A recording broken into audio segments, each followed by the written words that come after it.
bersama dengan saya PS John George Nicholas kembali dalam program Gempa yang adalah singkatan dari Gerakan Meneliti Penulisan Alkitab. Saya mengharapkan sudah dalam kondisi sehat. Kita sudah merenungkan di video yang sebelumnya bahwa kita perlu dan sangat perlu meneliti firman Tuhan. Kenapa? Melalui firman Tuhan kita akan menemukan rahasia-rahasia yang tersembunyi yang akan membawa kita melangkah ke depan seperti Tuhan kehendaki. Oleh karena itu, sebelum kita melanjutkan dalam video hari ini, saya mau membawa saudara renungkan bersama satu pertanyaan yang sangat penting dan mendasar yang seringkali orang bertanya kepada saya. Bahkan itu salah satu alasan saya tergerak membuat program ini selain permintaan teman-teman yang mengirim pesan di media sosial. Tetapi saya melihat itu sangat penting kita menyadari apakah Alkitab benar-benar adalah firman Allah? Apakah Alkitab adalah sepenuhnya firman Allah? Inilah pertanyaannya. Bagaimana menurut saudara? Banyak pendapat di luar sana berkata Alkitab bukan firman Allah karena sudah dipalsukan. Artinya kalau itu benar pendapat itu, kita ini paling malang. Kenapa? Kita berdiri atas sebuah dasar yang palsu. Sehingga kita perlu mencari kebenaran di kitab lain dan buang Alkitab saat ini. Tetapi apakah demikian? Tentunya tidak, karena memang faktanya tidak demikian. Maka ketika kita bertanya kepada orang yang menyatakannya, kapan Alkitab dipalsukan? Di mana Alkitab dipalsukan? Oleh siapa Alkitab dipalsukan? Di tahun berapa? Dan bagian yang mana yang telah dipalsukan? Mereka tidak dapat menyatakannya. Karena memang pada dasarnya mereka tidak mempunyai dasar. Tidak pernah Alkitab dipalsukan. Tetapi yang terjadi adalah Alkitab diterjemahkan dalam berbagai-bagai bahasa lain. Untuk memudahkan Injil itu dapat diberitakan. Sehingga banyak orang dengan bahasa mereka sendiri dapat menerima kekayaan Alkitab itu yang membawa kepada Yesus yang adalah juru selamat itu. Itulah fakta. Oke, pendapat yang kedua, orang di luar sana mereka katakan Alkitab bukan sepenuhnya firman Allah.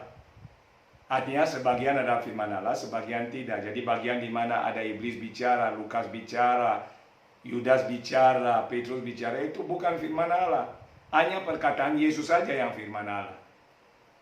Itu juga tidak benar. Kalau itu benar, artinya kita juga tidak dapat memegang Alkitab sebagai sesuatu yang penuh. Kenapa? Sebagian firman Allah dan sebagian tidak. Bahkan lebih kacaunya, sebagian firman iblis. Seolah-olah kita dituntun oleh iblis dalam perjalanan iman kita. Di situ muncul poin yang ketiga yang adalah apa yang kita pegang. Alkitab adalah sepenuhnya dan satu-satunya firman Allah yang adalah kebenaran. Saya mengulangi, Alkitab adalah sepenuhnya firman Allah dan satu-satunya kebenaran yang memiliki konsekuensi bahwa hanya satu dasar yang kita pegang sebagai orang percaya, itu Alkitab. Hanya satu pedoman untuk hidup dalam kekristenan, itu Alkitab. Tidak ada yang lain. Oleh karena saudara, Alkitab menjadi penuntun kehidupan bagi kita. Ingat Bapak bahwa kita adalah orang percaya, artinya yang datang dari iman. Dan kita imanin, manusiawi imanin, artinya kita mempercayai. Kita tidak pernah ada waktu dunia ini diciptakan. Semua ada di Alkitab, bukan zaman kita. Tetapi kita percaya karena itulah iman. Contoh seperti Musa yang menulis kitab Kejadian dan kejadian yang ada di Taman Eden tentang Adam. Tentu Musa tidak ada di sana. Tetapi Tuhan yang menceritakan kepada Musa sehingga Musa dapat menulis oleh pimpinan Roh Tuhan. Kita coba lihat dulu Alkitab untuk membuktikan bahwa Alkitab adalah firman Allah dan sangat berguna. Sehingga kita perlu menelitinya. Di dalam 2 Timotius 3 ayat 15 sampai 17. 2 Timotius 3 ayat 15 sampai 17. Yang berbunyi, ingatlah juga bahwa dari kecil engkau sudah mengenal kitab suci, yang dapat memberi hikmat kepadamu dan menuntun engkau kepada keselamatan oleh iman kepada Kristus Yesus. Segala tulisan yang diilhamkan Allah memang bermanfaat untuk mengajar, untuk menyatakan kesalahan, untuk memperbaiki kelakuan, dan untuk mendidik orang dalam kebenaran. Dengan demikian tiap-tiap manusia kepunyaan Allah diperlengkapi untuk setiap perbuatan baik. Jadi dengan jelas firman Tuhan berkata melalui kitab yang disebut Alkitab, disebut kitab suci. Satu syarat untuk disebut sebuah kitab suci artinya dia tidak ada kesalahan. Tidak bertentangan antara satu dengan yang lain dalam tulisannya maupun dalam kesaksiannya. Dan itulah Alkitab. Tidak ada yang bertentangan. Apa yang dikatakan Matius dilengkapi oleh Lukas dan sebagainya. Alkitab sebelumnya firman Allah. Dan dikatakan di sini dia dapat memberi hikmat kepada kita yang menelitinya. Maka rugi saudara kalau tidak meneliti Alkitab, firman Allah. Orang cari hikmat dunia di luar sana, sekolah tinggi-tinggi. Tetapi untuk mendapat hanya sekedar pengetahuan ilmiah, alami di dunia ini. Tetapi tidak bisa mendapat hikmat yang disebut hikmat dari surga, hikmat Allah sendiri. Kenapa? Hanya daripada apa yang Allah sumberkan bisa keluar yang dari Allah. Al dunia tidak bisa membawa kita ke al surgawi. Maka dia memberi hikmat dan perhatikan dan menuntun engkau kepada keselamatan oleh iman kepada Kristus Yesus. Selain hikmat saudara dapat kalau teliti firman. Kedua, saudara dituntun tahap demi tahap kepada keselamatan yang disediakan melalui iman yang saudara sudah terima. Ada yang penting saudara meneliti Alkitab. Kalau tidak meneliti, kita rugi dan rugi besar. Karena dasarnya adalah ayat 16 berkata segala tulisan yang diilhamkan Allah memang bermanfaat. Jadi semua yang tertulis di Alkitab itu diilhamkan oleh Roh Allah. Roh Allah yang memimpin penulis-penulis Alkitab untuk menulis apa yang Allah sampaikan kepada mereka sesuai dengan fakta kejadian. Sehingga mereka menulis dalam pimpinan Roh Kudus, orang-orang khusus di Perjanjian Lama, para nabi, di Perjanjian Baru, para rasul. Sehingga itu yang menjadi firman Allah yang kita pegang dengan teguh dan tidak bisa diragukan. Berabad-abad orang sudah meragukan, tapi sampai hari ini firman itu eksis. Tidak bisa ditemukan celahnya. Kenapa? Orang yang cari celah adalah orang yang tidak mengerti isinya. Kenapa tidak? Karena mereka tidak menggalinya. Kenapa? Bukan Roh Allah yang mengilhamkan bagi mereka. Jadi wajar kalau tidak dimengerti. Termasuk orang Kristen yang tidak meneliti Alkitab, tidak mengerti karena apa, tidak ambil waktu meneliti sehingga Roh Allah tidak bisa membukakan sesuatu. Ada 4 hal tambahan di sini yang bermanfaat kalau sudah meneliti, yang kita baru bacakan. Yang pertama dikatakan di ayat 16. Segala tulisan yang diilhamkan Allah memang bermanfaat untuk mengajar. Jadi ternyata firman Allah itu adalah guru dan saudara-saudara adalah murid. Ketika saudara mulai baca Alkitab dan meneliti Alkitab, menggali Alkitab, mencari tahu tentang Alkitab, saudara akan diajarkan oleh firman itu. Maka Alkitab berkata, Roh pengajar, Roh Kudus yang adalah Roh Allah, akan mengajarkan saudara di dalam segala sesuatu. Tetapi kapan hal itu akan terjadi ketika saudara dan saya akan mengambil waktu meneliti. Jadi ingat Bapak, maka kita disebut itu murid Kristus. Karena firman Kristus akan mengajari kita.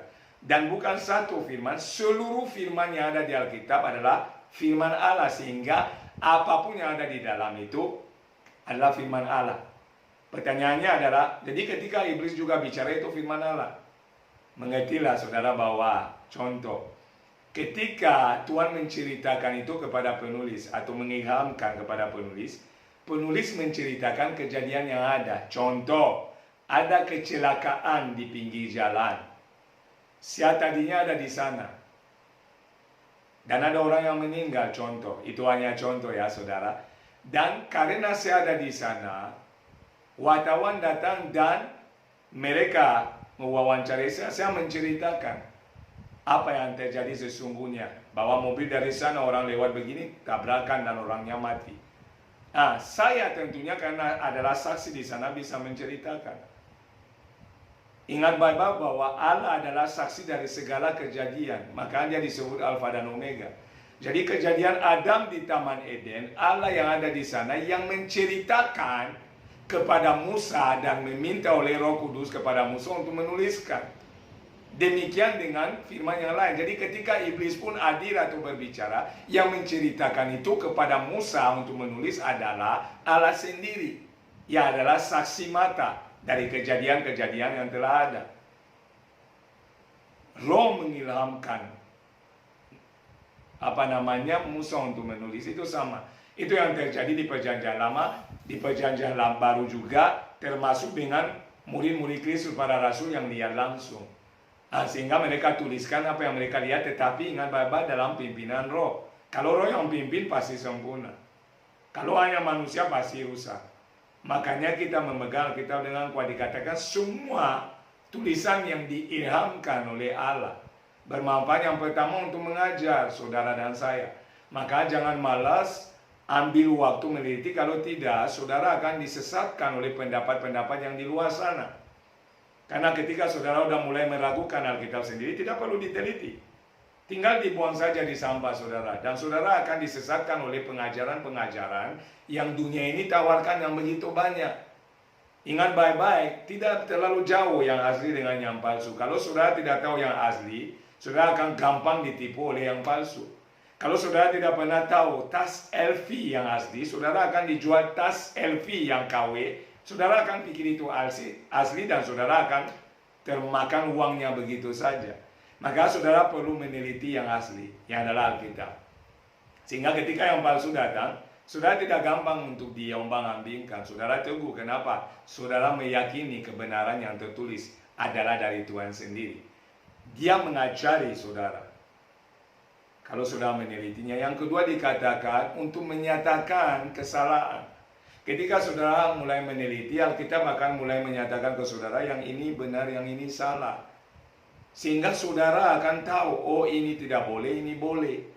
Kapan itu? Ketika saudara meneliti Alkitab. Karena Tuhan yang punya rencana, Tuhan yang punya jalan, Tuhan yang menunjukkan jalan, tetapi jalan itu ada di dalam firman-Nya. Sehingga saudara harus meneliti firman dan menemukan yang ada di dalamnya, sehingga saudara tahu ini benar dan salah. Yang ketiga manfaatnya adalah dia membuat saudara memperbaiki kelakuan. Jadi yang pertama dia mengajari kita, yang kedua dia menyatakan kesalahan kepada kita sehingga kita bisa koreksi. Di poin ketiga kita memperbaiki kelakuan kita. Yang keempat dia menuntun kita ke dalam kebenaran, dikatakan di sini. Mendidik orang dalam kebenaran. Jadi manfaat ini sangat perlu saudara perhatikan. Tetapi kapan ada manfaatnya? Ketika saudara dan saya meneliti penulisan Alkitab. Sehingga saudara akan mulai memahami apa yang Tuhan kehendaki, apa yang tidak. Apa yang benar, apa yang palsu. Ingat baik-baik banyak nabi palsu di akhir zaman. Sehingga banyak pengajar juga. Apalagi di media sosial, di YouTube. Orang semua jadi pengajar. Tetapi saudara perlu memastikan pengajaran yang dari Tuhan dan tidak. Dari mana saudara akan tahu? Ketika saudara ambil waktu secara pribadi untuk meneliti penulisan Alkitab. Karena kesesatan terlalu merajalela di akhir zaman ini. Kita harus sangat hati-hati saudara. Ayat 17 berkata begini, ditambahkan. Dengan demikian tiap-tiap manusia kepunyaan Allah diperlengkapi untuk setiap perbuatan baik. Jadi ketika saudara meneliti firman, saudara juga akan diperlengkapi oleh firman itu supaya saudara dapat melakukan yang seturut dengan kehendak Allah, yang benar, yang bermanfaat, yang memberkati saudara. Ini penting untuk kita pahami. Jadi makanya penting untuk saudara meneliti firman Tuhan. Saya mengharapkan program ini akan membuat saudara benar-benar menyadari bahwa saudara adalah orang percaya, dan sebagai orang percaya saudara punya kewajiban mengetahui aturan-aturan firman Allah yang menuntun saudara kepada keselamatan, yang menuntun saudara kepada kehidupan yang sepenuhnya seturut dengan kehendak Allah dan tidak mudah disesatkan. Jadi program ini hanya untuk membuat saudara berdiri teguh dalam iman. Tidak ada maksud apa-apa, dan saya membuatnya sederhana tanpa unsur teologis. Kenapa? Saudara perlu mengetahuinya. Ini firman Tuhan yang bisa saya sharingkan, dan kiranya kalau ada pertanyaan atau kurang jelas, karena saya juga bukan Tuhan yang maha tahu dan maha ahli, saya melakukan dengan kemampuan yang saya miliki, dan kiranya menjadi berkat buat saudara. Kalau ada pertanyaan boleh ditanyakan di nomor yang ada. Kalau ada yang mau doa, konseling atau sharing, boleh juga supaya kita saling membangun satu dengan yang lain sebagai tubuh Kristus. Saya menyatakan kepada saudara tetap semangat, tetap meneliti firman, dan percayailah firman yang saudara teliti. Sehingga itu akan membawa dampak yang mengubahkan hidup saudara untuk saudara hidup dalam rencana Tuhan dan untuk kemuliaan Tuhan. Saya katakan shalom, Tuhan Yesus memberkati.